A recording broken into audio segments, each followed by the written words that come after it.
Y News with Angelo Castro III, William Theo, and Darlene Basingan. Good evening. Over 300 families have returned to their homes after fleeing the attacks by the Bangsamoro Islamic Freedom Fighters or BIFF in Barangay Malagakit, Pigcawayan, North Cotabato. Prior to this, the returning evacuees underwent debriefing procedures.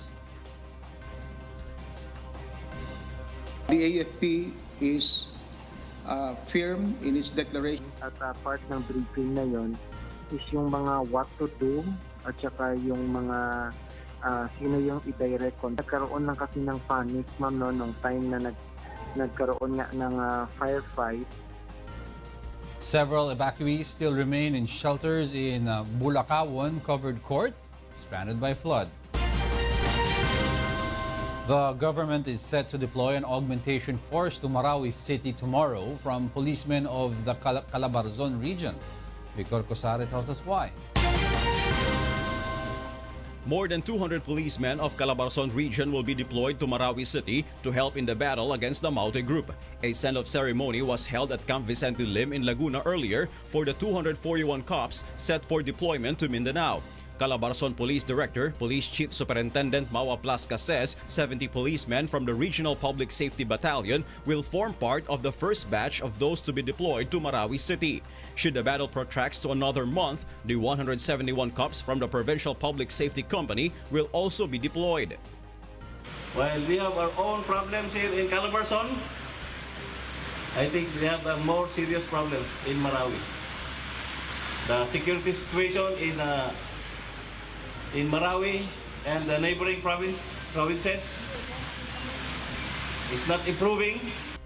During an inspection earlier, police management noticed the lack of ammunition of cops, but Chief Superintendent Aplasca promised to complete their equipment before leaving for Marawi.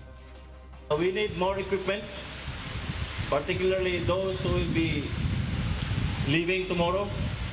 So I have tasked the logistics officer to complete the basic load. We have until this afternoon to test all your firearms and other equipment.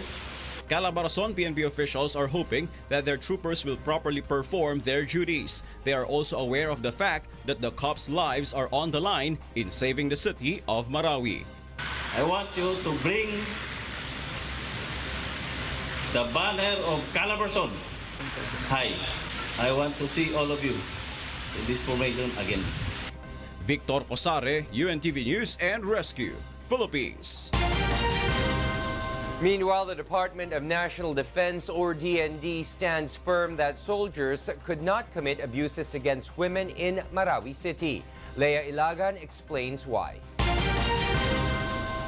Defense Secretary Delphine Lorenzana defends military troops amid what he called as leftist groups' proliferation of fake news claiming the alleged abuses committed by soldiers by harassing women in the conflict-torn area. Secretary Lorenzana says the soldiers' lives are at stake in the ongoing clashes against terrorists. That's why it's impossible for them to abuse women.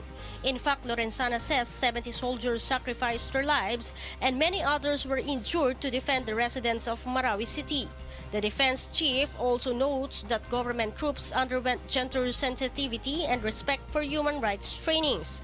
He then calls the leftist groups' spreading of the allegations as propaganda, which would only sow fear among communities. The defense chief dares them to present evidence and prove that they claim as incident of rape committed by soldier in Marawi City. Lorenzana also allays the fear of residents of Marawi City and appeals to them not to believe rumors. Leah Ilagan, UNTV News and Rescue, Camp Aguinaldo. Vice President Leni Robredo visited the evacuees from Marawi City early today and calls for unity to end the crisis in Mindanao. Victor Cosare tells us why.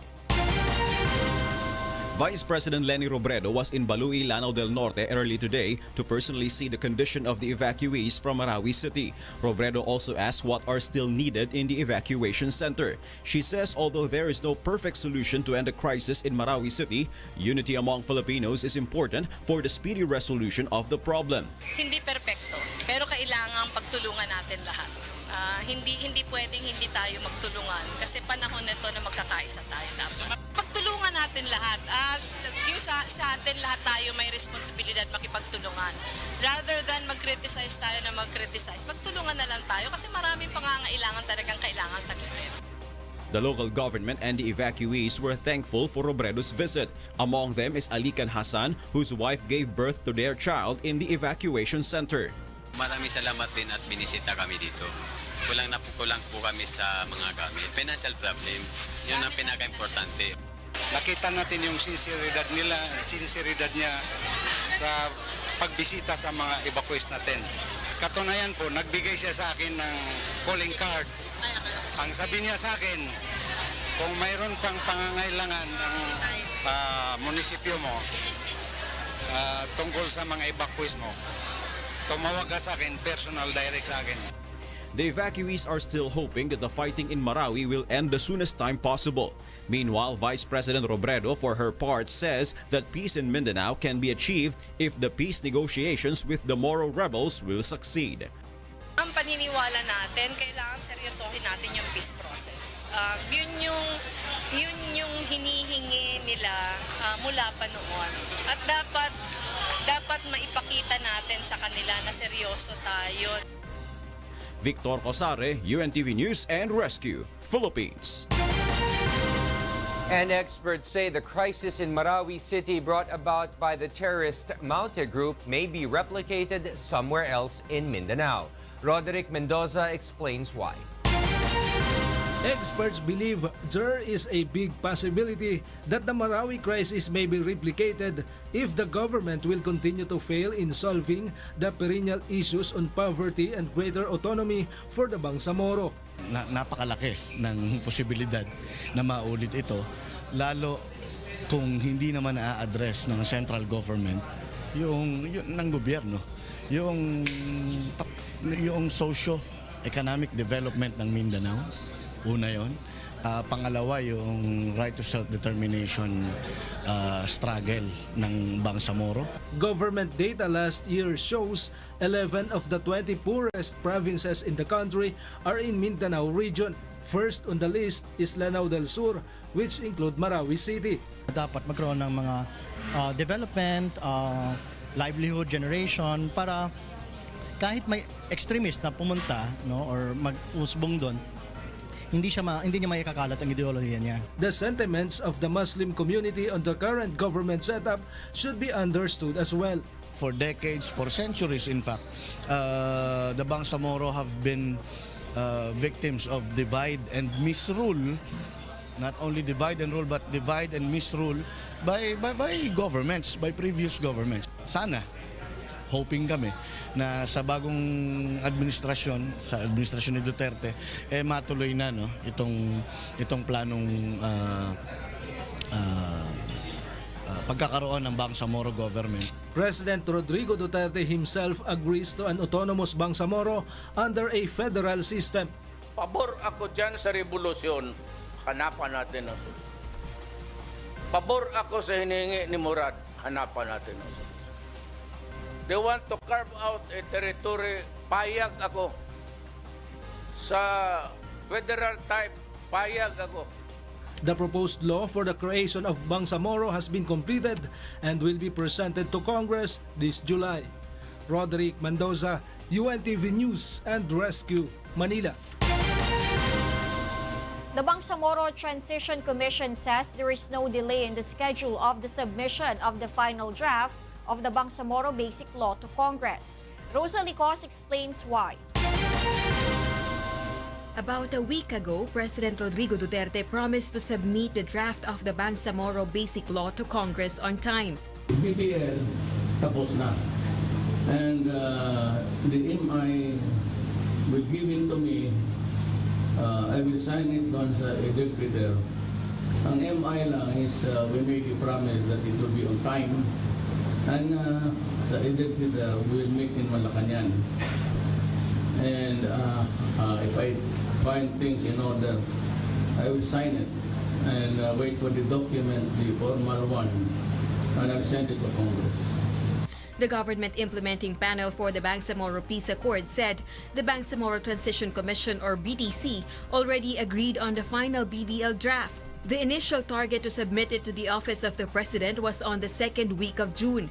However, BTC said President Duterte wants House Speaker Pantaleon Alvarez and Senate President Aquilino Coco Pimentel to be present when the second BBL version is submitted. However, both Alvarez and Pimentel are out of the country. The next preferred schedule to endorse the proposed bill to Congress is on July 10, and BTC said this schedule is still on track.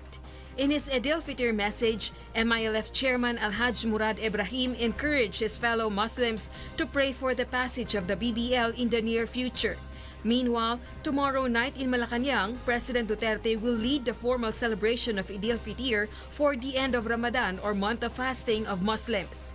Rosa Licoz, UNTV News and Rescue, Quezon City.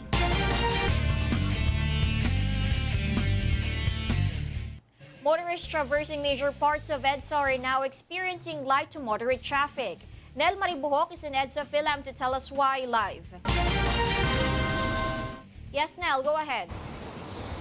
Darlene, today is holiday, so our motorists can expect light traffic situation in major parts of the Metro Manila.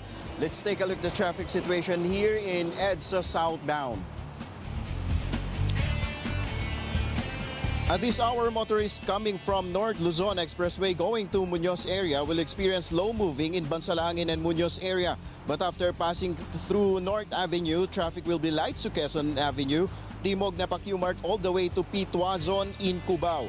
Vehicles are also fast moving in Santolan all the way to SM Mega Mall. Motorists will experience light delays in Shaw Boulevard intersection because of huge volume of vehicles. But after that area, there will no longer be huge delays approaching Taft area. While in northbound going to Quezon City, no heavy traffic is observed from Ayala Avenue, EDSA, Guadalupe all the way to Ortigas Avenue and Cubao area. Let's check out our live points. In UP Techno Hub Commonwealth Avenue, motorists bound to Fairview, light traffic situation from Elliptical Road, Techno Hub all the way to Batasan area. Also to those who are going to Quezon City Circle, you will just experience slight delay in Tandang Sora area but fast moving all the way to Elliptical Road. In EDSA Cubao, vehicles going to Crame, light to moderate traffic situation in that area. Motorists in EDSA southbound also will experience light to moderate traffic flow. In Alabang Zapote Road, vehicles bound to Muntinlupa and SLEX didn't have any problems in that road. Vehicles are fast moving. To those who are bound to Ayala, Alabang and Las Piñas, moderate to heavy traffic in that areas. In Recto Avenue, Manila, motorists who are going to Divisoria, light traffic flow in Recto Avenue intersections. Also to those who are going to Ligarda, light traffic flow in that area. And that is our traffic update here in EDSA. Back to you, Darlene. Thank you, Nel Maribuhok, reporting live from EDSA Philam. Next on Y News. The Social Security System, or SSS, is soon to seize properties of delinquent employers for non-remittance of employee contributions.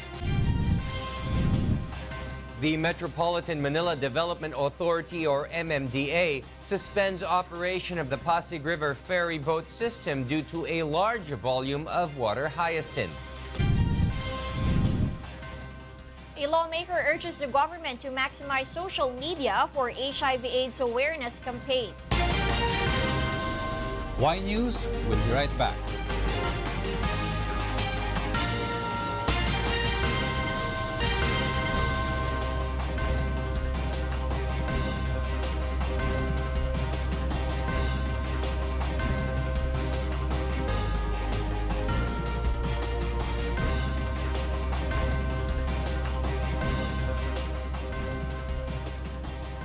Waiting time will be much shorter in LRT Line 1 stations beginning tomorrow.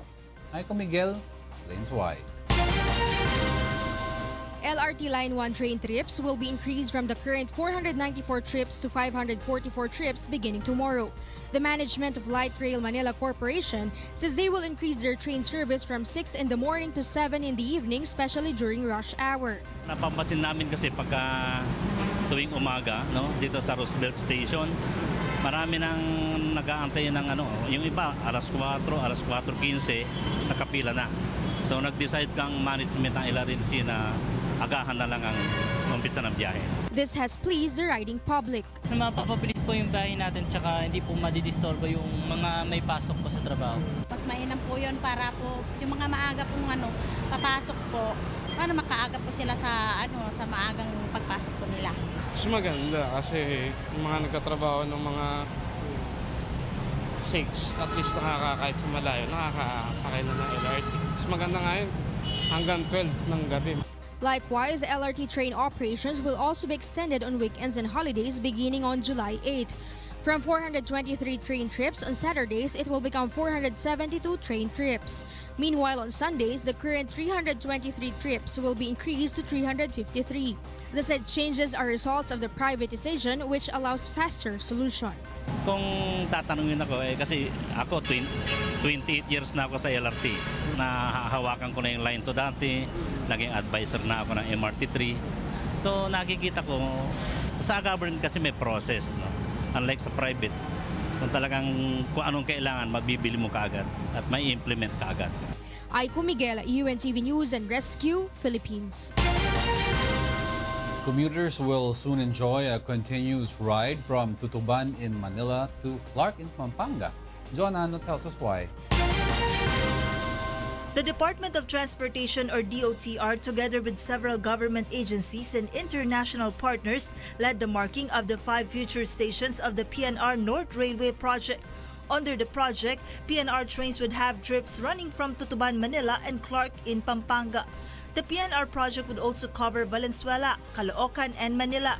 Aside from this, future stations would also be built on Solis, Bukawe, Balagtas, Giginto, Malolos, Kalumpit in Bulacan, Apalit, San Fernando, Angeles, Clark International Airport and the new Clark City in Pampanga. The Clark Railway project would be 106 kilometers long and is worth 225 billion pesos. The project will be funded by an official development assistance from Japan.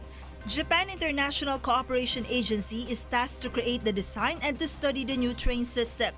As the Transportation Department seeks for its immediate use of millions of passengers, it requested JICA to immediately complete its construction by year 2020. Yun ho yung gusto ko. Kung susundan nyo yung mga may proyekto, gusto nilang tapusin muna yung buo. Pag tinapos mo yung buo, baka humaba ang panahon yan. Ang gusto ko sana, kung matatapos, halimbawa, kung ilang stasyon ba to? 14 or 17? Kung matakatapos ka ng 7 at pwede nang operating yan, hindi ba mas magandang umpisahan ko na lang? Upon its completion, the current 2-hour travel time from Manila to Central Luzon will be 55 minutes.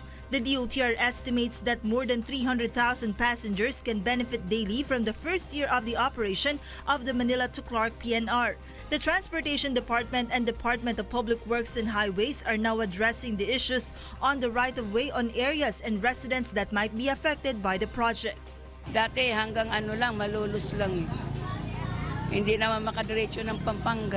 Maiwasan namin lahat ng traffic sa buong Mikawayan, buong Metro Manila. Kung sobrang traffic, Isimulan ng gawin ngayon ang istasyon ng May Kawayan. Kaya maraming natutuwa at kung saan man kami pupunta, paluwas, pauwi sa amin sa probinsya, mabibilis na ang aming biyahe. Joan Ano, UNTV News and Rescue, Manila. A senator says the fare hike in the Philippine National Railway Service next month should be reasonable for its passengers. Nel Maribuhok tells us why. In the 5 peso increase in fares in the PNR, about 1 million pesos will be added to the monthly income of the Philippine National Railway. Senator Laila de Lima said if such is the only solution for the needed fund for the maintenance of PNR trains, it is already reasonable for the improvement of train services. The PNR meanwhile assures that train maintenance and services improvement are the only reason for the fare increase. Kailangan namin ng dagdag na tao para makapag-pursue din kami yung night maintenance. So, ibig sabihin, ma-full blast din namin yung maintenance sa gabi abang after our revenue operations.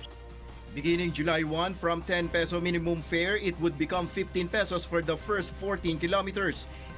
In line with this, the PNR believes that a proposed law in the Senate that aims to amend the PNR charter would help in improving the train system. Under the bill, the capital stack of the PNR would increase to 100 billion pesos to 250 million pesos. I-appraise namin ng bago yung aming mga assets. So makakatulong yun ng husto para sa financial status din ng Philippine National Railways at nang sa ganun makabangon din, makabawi rin at maibalik namin yung aming glory days. The proposed law also covers the exemption of taxes for importation PNR trains, railway materials, equipment and spare parts, which would hasten the improvement of the services of the PNR. Nel Maribuhok, UNTV News and Rescue, Pasay City. The Metropolitan Manila Development Authority temporarily suspends the operation of Pasig River ferryboat system. Monokson will tell us why.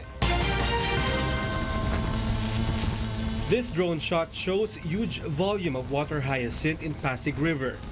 These clusters apparently came from Laguna Lake, being washed downstream into the Manila Bay. But during high tide, these floating clusters are pushed upstream, clogging the river. Metropolitan Manila Development Authority says this is the reason they suspended the operation of ferry boats. They find it hard to navigate through the river with clusters of water hyacinth obstructing their way. Oftentimes, boats are hit by floating debris which could put the passengers at risk. Tulad yan, medyo sa ilalim yan, mga matatatag. Kaya mga yan. Ang boat natin, fiberglass. Tapos ang epekto dyan, yung pang propeller, napakamalo sa maintenance. This is a model of the ferry boat used by passengers. It is only made of fiberglass and a direct hit from a piece of wood could break it. In fact, its propeller is already damaged by debris. According to MMDA, limited trips of the ferry service might continue until the problem is addressed. Pasensya po muna at na talagang hindi kakayanin ng mga boat natin gawa nung sa water hyacinth na to. Mon Hokson, UNTV News and Rescue, Philippines.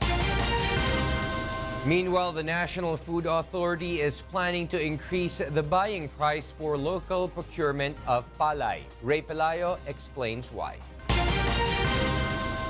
The National Food Authority has its hands tied to only 17 pesos per kilogram on its buying or support price for local procurement of palay. In the previous harvest season, the agency bought less because the traders offered a buying price of up to 21 pesos per kilogram. This is the reason why NFA is now proposing an increase on their buying price. Itong main cropping, makikita natin kung magkano yung presyo at doon magiging mag-base yung magiging recommendation ng NFA na itaas ang presyo if ever. The Pantay Bigas Group urges the NFA to increase the volume of local procurement to 25% of the country's total rice production from 10%. Kung tutusin, may bigas tayo pero hindi kontrolado ng gobyerno dahil nasa mga negosyante ang ating bigas. NFA says it is favorable for them if their stocks are bought locally because local produce lasts longer. But the problem is the agency needs more funds, especially for subsidy. In 2016, the government allotted 5.1 billion pesos for NFA's rice subsidy. This is due to the difference between the cost of milling as compared to the selling price of rice in markets. NFA sells regular milled rice at 27 pesos per kilo and 32 pesos for well-milled. Hindi naman namin gusto talaga yung mag-import ng bigas dahil pagka bigas na nasa warehouses namin, ay madali itong masira. In June 28, the Pantay Bigas Group will have a dialogue with the Department of Agriculture to tackle rice issues. Ray Pelayo, UNTV News and Rescue, Quezon City. And in other news, the Social Security system will soon seize properties of delinquent employers not remitting their employees' contributions. Joanne Nano will tell us why. The Social Security system is just waiting for the approval of President Rodrigo Duterte for them to have the authority to seize properties of delinquent employers. The properties will serve as payment for unremitted contributions of their employees. SSS says this is legal as stated under mandate based on Republic Act 8282. But before the implementation, the President must approve the manuals of the said system. This includes issuing a warrant to subject a particular employer to an investigation and conducting hearings to hear the side of the accused employer. If these conditions are met, that is the time when SSS will issue their decision whether an employer is guilty or not. Through warrant, makuha yung kanilang mga igagarnish namin yung mga deposit nila sa bangko once we have identified. Pwede naming i-levy ang kanilang mga asset o property para makatulong sa pagkukolekta ng bayarin nila sa SSS. SSS President and CEO Emmanuel Dook, they are doing this measure to increase their collections. Some of the steps done by the SSS to raise their collection is their own version of Oplan Tokang, dubbed as Run After Contribution Evaders or RACE. SSS, in cooperation with CIDG and PNP, arrests delinquent employers who are not paying contributions of their employees. 2 months ago, an employer was arrested in Quezon City for not remitting his employees' contributions, which reached up to 6 million pesos. Non-remittance of contributions ng Social Security law. 19 employees ang nandito. 2007 until 2011, all the 19 employees. On the first months of 2017, SSS collection jumps to more than 52 billion pesos compared to last year's collection that reached 47 billion. Joanne Nano, UNTV News and Rescue, Philippines. The United Consumers and Filipino consumers plan to send a letter to President Rodrigo Duterte regarding the move of the Philippine Ports Authority to approve the increase of tariffs at the Manila North Harbor. Aiko Miguel explains why.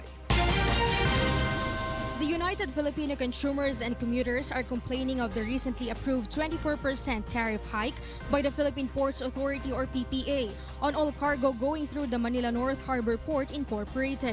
The group says the move is unreasonable as there had been no consultation conducted with consumer groups.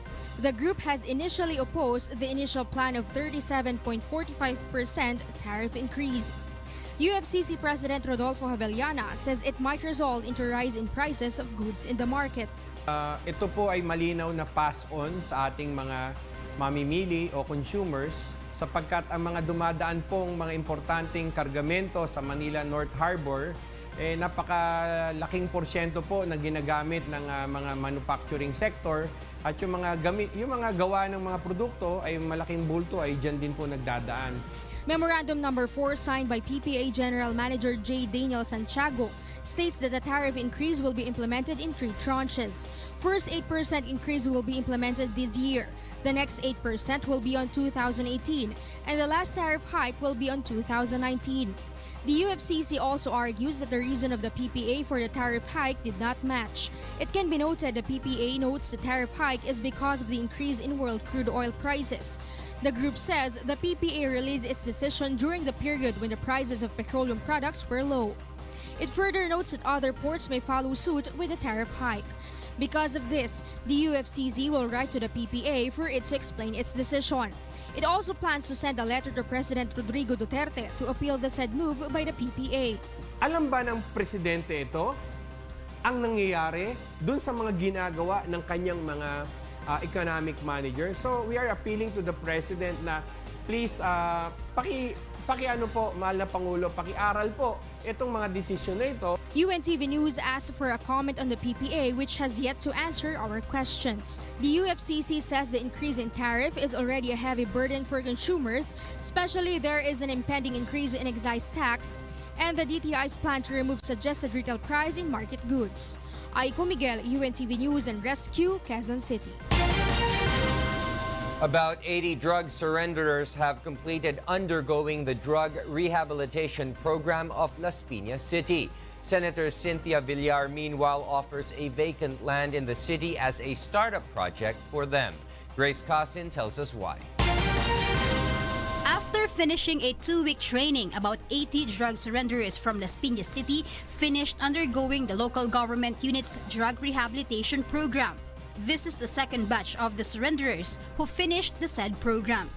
Alongside the graduation was the conduct of a harvest festival where the former drug users could bring home or sell the fruit of their harvest.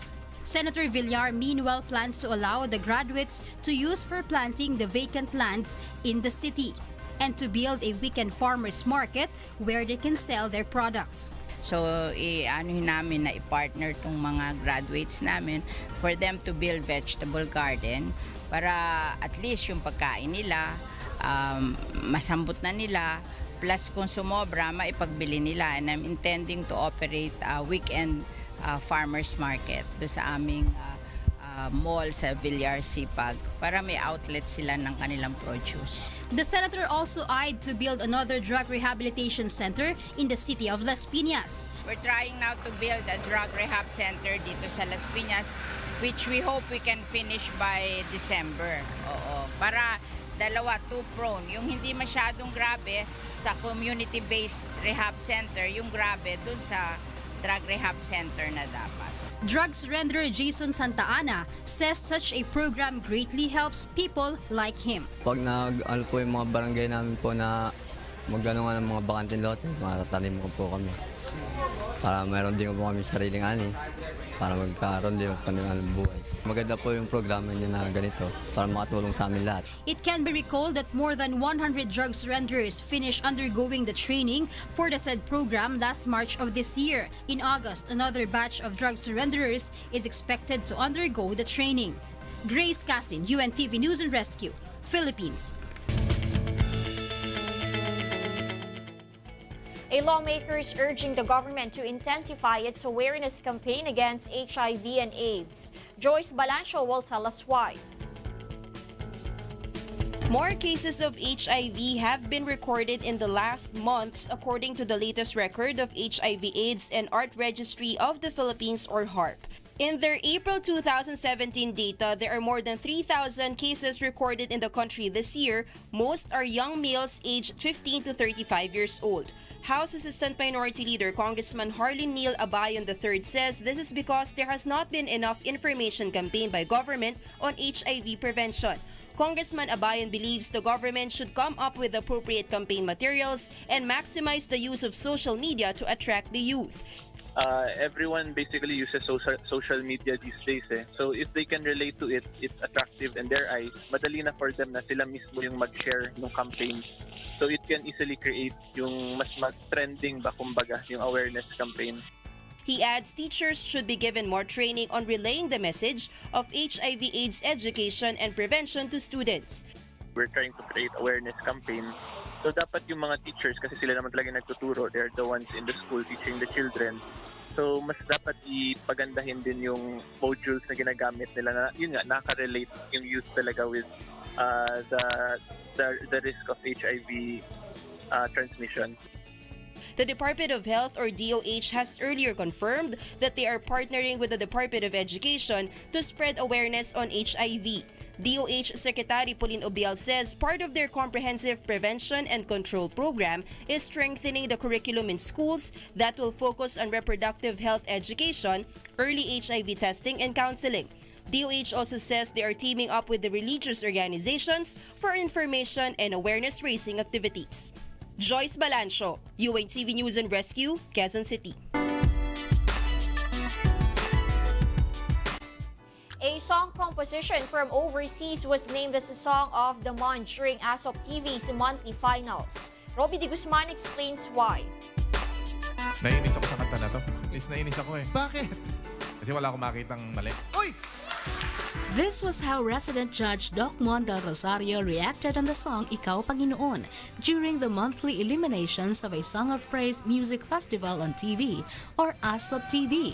The song received no unlikely comments, just pure praises from the rest of the judges. I like the glam rock feel of the song. So medyo para siyang DU30, medyo ganun yung feel ng song. gutsy yung lyrics. Well, nakakainis naman talaga kasi minsan you would wish na naisip mo to, no? Pero naisip mo na, so hindi na kita uunahan. So ginawa mo na to.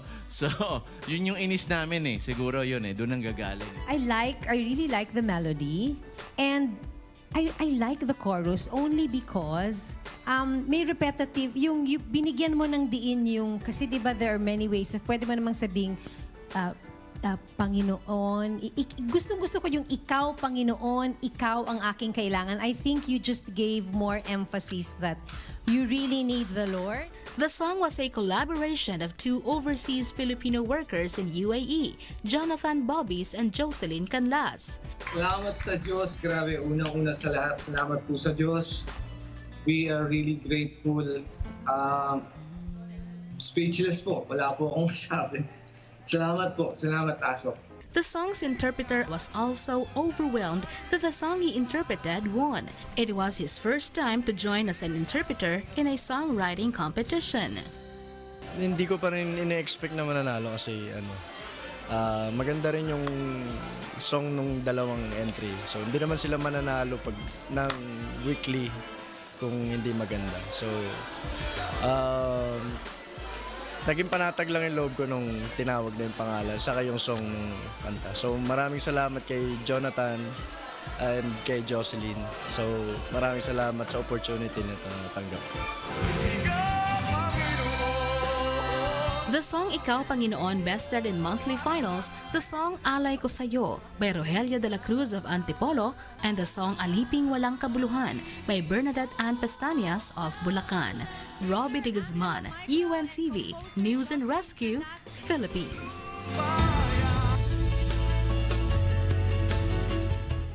The ridge of high-pressure area is currently affecting the eastern section of Luzon. Pag-asa says Metro Manila and the rest of the country will be partly cloudy to cloudy skies with isolated rain showers and thunderstorms, mostly in the afternoon and evening. Meanwhile, Pag-asa sees no tropical cyclone to affect the country in the coming days. Coming up,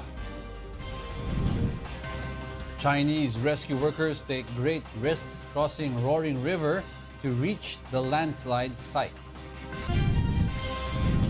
It's a do-or-die game between PNP responders and the AFP Cavaliers at the UNTV Cup Executive Face-Off Finals happening in July 10.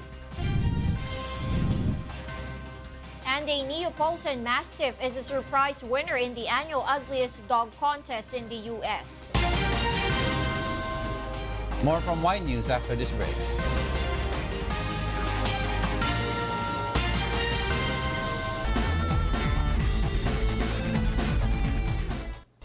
Jeff Horn may be the underdog, but Manny Pacquiao's camp says he's one that shouldn't be taken lightly. James Cos explains why. Welterweight boxing champion Manny Pacquiao arrived in Brisbane on Saturday ahead of his world welterweight title defense against Australian challenger Jeff Horn. The 11-time world champion and his American trainer Fred Roach were greeted by eager fans at Brisbane Airport ahead of the Battle Brisbane, a clash billed by local media to be the highest profile match ever held on Australian soil. 29-year-old Horn, a former school teacher, goes in as underdog against the 8th Division World Champion. However, the Pacquiao camp are not taking him lightly. And just tapering off for the fight. I'm starting to get to that stage where I'm anxious and ready to just get in there and get the job done. I like that. That's I'm expecting to him to come inside and fight toe to toe. I never think this is an easy fight. This is a world title fight. I mean, the thing is, everything's on the line here. Everyone's going to show their best on this night. I mean, let's face it. I mean, this is a dream come true for anyone. So Horn, I'm sure he hasn't taken this lightly at all. And you know what? We haven't either. We never take a fight lightly ever. That's not the way Manny Pacquiao thinks. The match takes place at Suncorp Stadium on Sunday, the 2nd of July. James Cos, UNTV News and Rescue, Australia.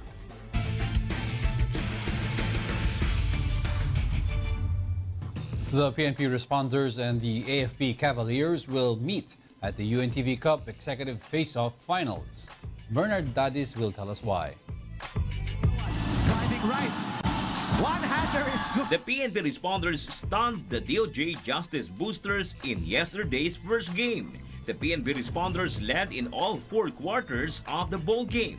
Despite intense preparations, the Justice Boosters did not beat the responders' endurance and speed. I take credit sa PNP, talagang pinagandaan nila kami. Saka maganda ng game plan nila for us. Maganda naman yung laro namin, talagang mas maganda rin pinakita ng PNP. For the 89-77 win, the policemen advanced to the final series. Sabi ko lang sa kanila, laro na kami na as a team. Yun lang. Saka sabi ko sa kanila na 2 game to. So, isang game na isipin natin, pero huwag natin ibigay yung game na ito. Both Police Superintendent Dexter Vitug and Police Superintendent Anthony Padua were hailed as the best players of the game with a combined 30 points. And in the second game, Ganda nung cut ni Paolo and the spin. the AAB Cavaliers crushed the class of the 3 champions Judiciary Magis with a 16-point advantage. Through full-court defense, the soldiers were able to force the Magis to commit errors. Yung unang talo namin, bali yung press break nila, yung pa rin na nakatalo sa amin eh. Medyo nakakagulo sa pasahan, kaya medyo dumami na naman yung turnovers namin. Brigadier General Hener Del Rosario and Colonel Kiram Grajo were both hailed as the best players of the game with a combined 31 points. For these victories, the PNP and the AAB Cavaliers will battle for the title of the UNTV Cup Executive Face-Off at the Smart Araneta Coliseum on July 10. Tingin ko ito yung grudge match na iniintay talaga every time sa UNTV, PNP, AFP. Tingin ko may the best team win. 1 million pesos cash prize plus a trophy awaits the champion, and $500,000 pesos awaits the first runner-up team. Bernard Dadis, UNTV News and Rescue, Philippines. The Saturday Night Fever dance floor could fetch up to $1.5 million. Abby Valdez tells us why.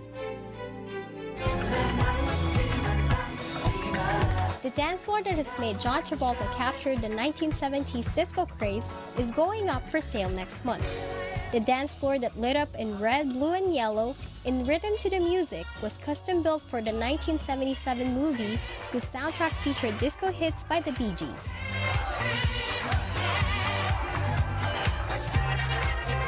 It will go up for auction in Los Angeles during the June 26 to 28 Profiles in History Hollywood auction and carries an estimated price of $1 million to $1.5 million.